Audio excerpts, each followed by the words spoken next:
সময় ট্রাফিকের কত লোড হচ্ছে, সেই লোড দেখে আরও বাড়ানো হবে।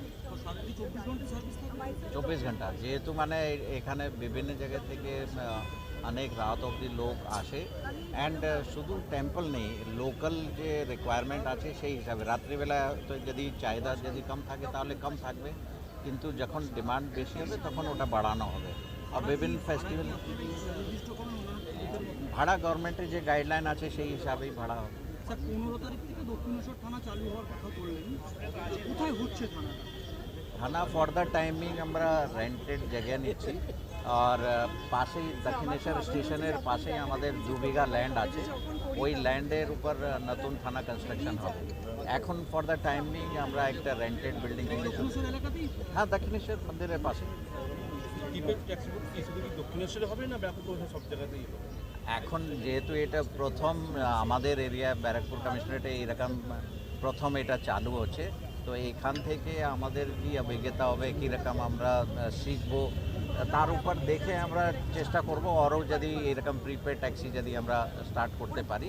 আগে এটা দেখি, কিন্তু আমরা যেখানে আগে আমরা স্টাডি করেছি কিভাবে এয়ারপোর্ট থেকে যাচ্ছে বা হাওড়া স্টেশনে কিভাবে প্রিপেড ট্যাক্সি ফাংশনিং করছে, শিলিগুড়িতেও আমরা দেখেছি, তো ওখান থেকে যে ডেটা আমাদের কাছে অ্যাভেলেবেল আছে ওটাকে বেস করেই আমরা দক্ষিণেশ্বর প্রথম টার্গেট করেছি। এরপরে এটা যদি খুব ভালো যদি হয় করতে পারে। দাবি দীর্ঘদিনের, মাননীয় মুখ্যমন্ত্রীর ইচ্ছা এবং ব্যারাকপুর পুলিশ কমিশনারের উদ্যোগ, এই তিনটের মিশেলের আজকের এই দক্ষিণেশ্বরের ট্যাক্সি বুথের উদ্বোধন হল। দক্ষিণেশ্বরের ভবতারিণীর মন্দির, এটা একটা সারা বিশ্বের মানুষের এখানে আনাগোনা, ভারতবর্ষের, বাংলার প্লাস এ অঞ্চলের মানুষেরও একটা দাবি চাহিদা ছিল।